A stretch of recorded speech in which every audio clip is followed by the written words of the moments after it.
in our desire to do more and more in less and less, we may be tilting the balance of this entire, I would say the universe.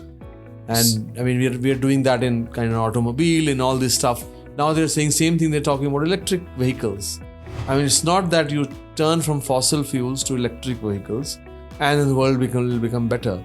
You may solve the emission problem, but you may have other e-waste problem. Every one of our workflows has changed because of AI. Me personally, it's helped, refine a lot of what we're trying to do, improve process. We are a very small marketing company. But as you look at what's powering the back end of all of this, you've been in the technology space, you've been in process of manufacturing, you work with a lot of data centers and things like that.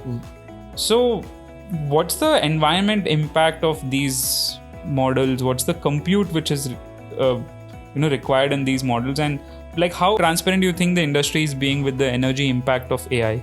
We were talking earlier that when you ask Bard or ChatGPT about their carbon footprint, and they will just tell you that we are carbon neutral, or we have zero carbon footprint, or they will never tell you about the fresh water consumption they do. And we all know, even every data center, forget about even AI, even in non-AI world or pre-AI world, the water consumption and environment impact is huge.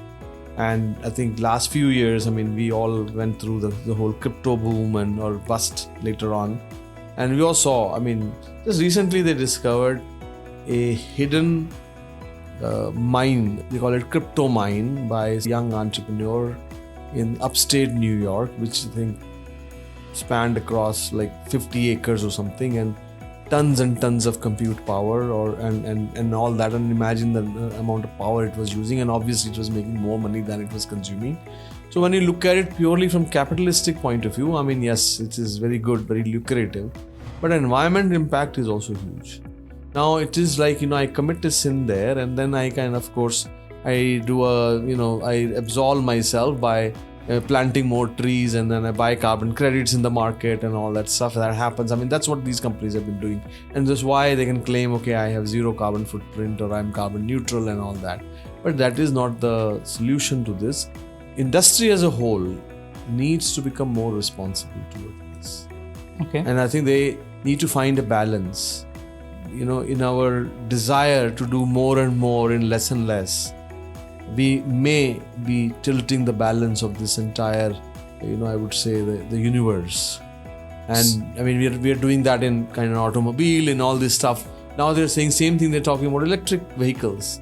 I mean, it's not that you turn from fossil fuels to electric vehicles and then the world will become better. You may solve the emission problem, but you may have other e-waste problem. Right. Imagine all these batteries that are, I mean, some of the sci-fi movies we saw that everything is a battery, everything is lithium. Yeah. And how much lithium they're mining from African countries and making them completely depleted. I mean, there are slew of things, slew of impacts that the path we are taking right now, unless there are checks and balances, this path is going to lead us to a disaster. So I have a question for you here. Compute has always been like something which consumes a lot of power.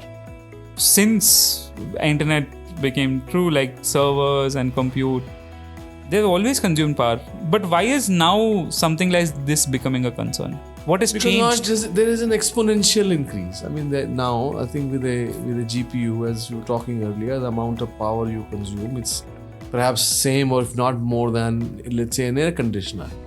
Now, if in an environment you have, and it may also require air conditioning. I mean, if it's a data center, the amount of air conditioning it may require also will be huge, right?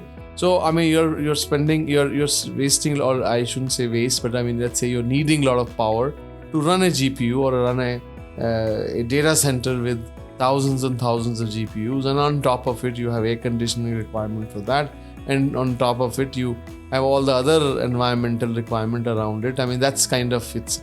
So I think another interesting thing I have is that, and that's something, a study I wish to see from some intelligent person. I'm very interested in knowing this, that at what is a tipping point? I mean, in a low cost geography, as you know, there are countries like US which can afford a lot of things. I mean, Europe can be also do the same. But a country like India or Africa or other countries, they cannot, right? And that's why they're always kind of at the receiving end of the stick here, right? In many other technologies all come from there when we get to hear about it, use it in India and all. But I think at the same time, in low-cost geography, at what point in time it would stop making sense for us to replace a human power with an AI? Right? That's a very interesting. I mean, if you think about, AI would require money. I mean, it requires power, it requires management of waste, it requires a lot of things. I mean, and of course, the capex to buy that, capex to have that. So, at what point in time you feel that, man, I might as well have some people who crunch the number from me? Basically, you're replacing a human power with a machine power. Right. So, machine power, let's say, overall costs you 10x or 5x or 3x. So, I mean, if you go to low-cost geography, I mean, let's say it costs you same or half of what a human power cost you in US. Artificial intelligence costs you less than a human intelligence, some geographies. Now, when you come to low-cost geographies, that equation changes.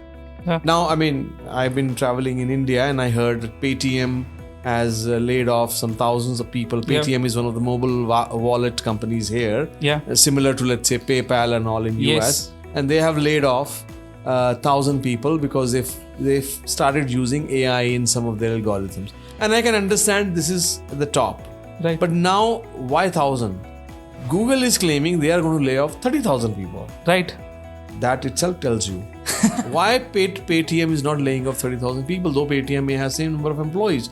The reason is, in their calculation, only 1,000 highly paid employees will become redundant, be able to replace by a machine, cost of the machine. So I think, even though I know AI, people are scared, it's going to replace a lot of jobs. It is going to replace a lot of jobs. But at the same time, it's going to create new jobs. And at the same time, this thing of artificial intelligence replacing human intelligence will stall somewhere. Okay. There'll be a point where it'll say beyond it, it doesn't make sense. Mm-hmm. It does not make sense. Now, what may happen in the future? AI may take leapfrog again. A cheaper GPU and cheaper, require less power. As it happens in 10 years now, our MacBooks are kind of not getting as heated as they used to earlier. Yeah. The same thing may happen here. That, But I think it is interesting to see how this industry understands and undertakes responsibility towards the environment. Mm-hmm. And I am always call myself a realistically optimist guy, and I think they will. Oh, okay. They will, meaning they can't afford to screw it up. Yeah, I mean they may in the beginning, but they eventually will, And I mean, I think they will take the responsibility. Doesn't mean they will stall this technology growth, but they will definitely. It will force them to come up with solutions which do not impact the environment as much as they are doing today.